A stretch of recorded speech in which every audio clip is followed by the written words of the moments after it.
আমাদের বাংলাদেশ সেনাবাহিনীর মধ্যে কিছু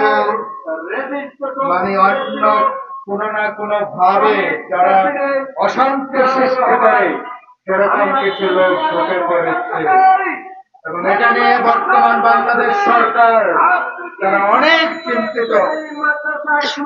যে কোনো মুহূর্তে বড় বড় স্থাপনাগুলোতে হামলা হতে পারে। পুলিশের যিনি প্রধান আইজিপি তিনি আমাদের সতর্ক করেছেন।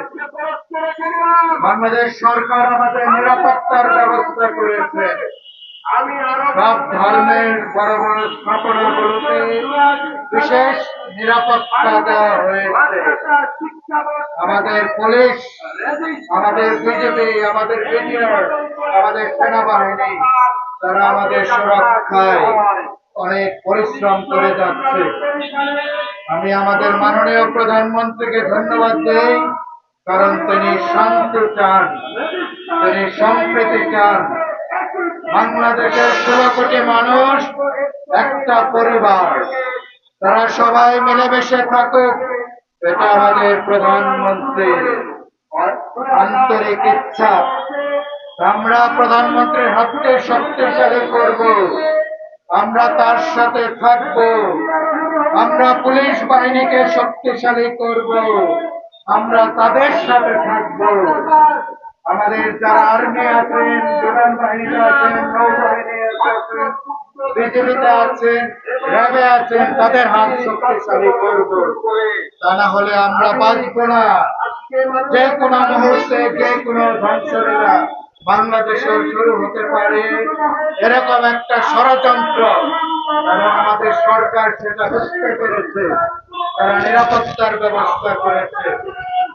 প্রিয় ভাই বোনেরা, এই যে আমরা ঐক্যপূরণ, আমরা সব সময় প্রার্থনা করি শান্তির জন্য।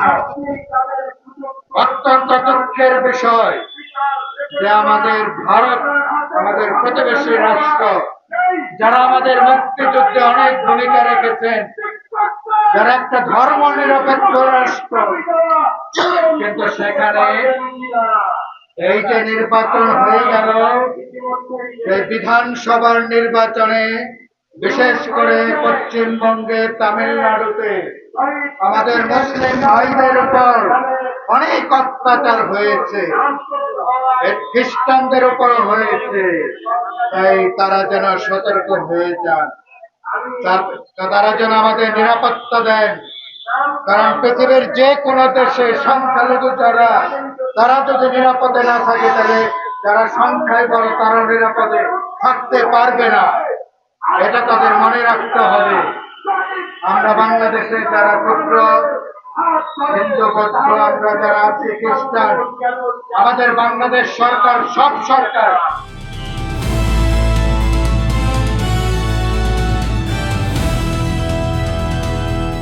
দিনাজপুর টিভি, মানুষের জীবনের কথা বলে।